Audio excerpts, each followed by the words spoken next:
Today, I want to share 1 minute of brilliance from Nick Saban, who is considered by many to be the greatest coach in college football history. He's tied with Bear Bryant for most college football national championships for a coach in the modern era. Coach Saban has been the head football coach at the University of Alabama since 2007. Previous to that, he served as the head coach of the National Football League's Miami Dolphins and 3 other universities: Louisiana State University, Michigan State University, and University of Toledo. Saban and Bear Bryant are the only coaches to win an SEC championship at 2 different schools. In this short clip, you're going to hear about building a team, creating alignment, and getting complete buy-in, and your 4 jobs as a leader. Okay, watch this. And the big part of being a team is you have to be able to communicate with other people, and you have to work with other people. And you can never have any team chemistry for this reason. Mediocre people don't like high achievers, and high achievers don't like mediocre people. So if everybody doesn't buy into the same principles and values of the organization and the same high standard, you're never going to be successful. Just like our spring practice right now. You know what my goal with spring practice is? Get the right guys on the bus, get them in the right seats, and get the wrong guys off the bus. Because you can never have any team chemistry in your organization if everybody's not committed to the same standard and the same things. You know, when I worked for Bill Belichick, we had one sign in the building. It was, do your job. One sign, do your job. He defined the expectation for everybody in the organization, whether it was the secretary, the personnel people, the coaches, the players, the kind of players that we wanted, the kind of size they needed to be, the kind of personal characteristics we wanted them to have, the critical factors to play their position.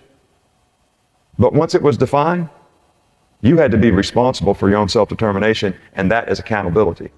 Isn't that great? Right off the bat, how much did you love when he said, mediocre people don't like high achievers, and high achievers don't like mediocre people? No wonder there's so much strife in the world, culturally, in politics, on social media, in your office, maybe even in your family. That's why it's so uncomfortable at family holiday gatherings, right?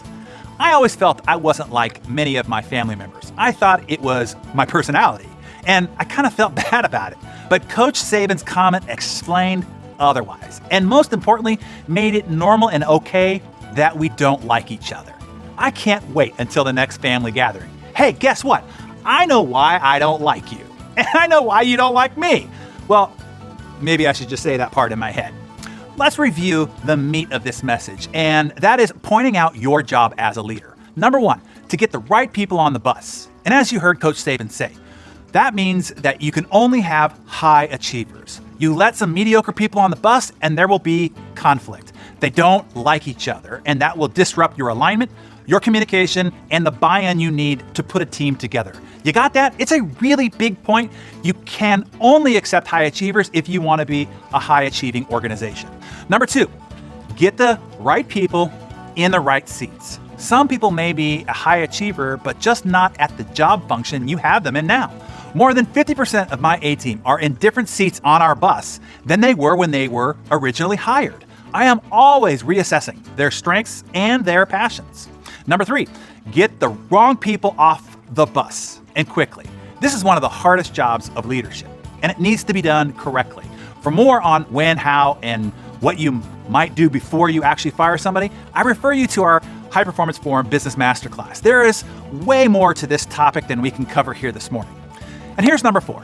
As Coach Saban said, it is the leader's job to define the expectations. You cannot have people do their job and meet and hold high standards if they don't know what those are. It's the leader's responsibility to set, define, and then hold everyone to that high standard.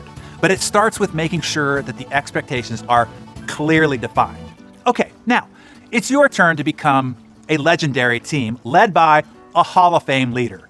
Jot down your thoughts in your Darren Daily Journal and tell us in the comments below, which do you need to get much better at? 1, getting the right people. 2, getting them in the right seats. Or 3, getting the wrong people off. Or 4, clearly defining expectations. Declare that below and then take some action to get better today.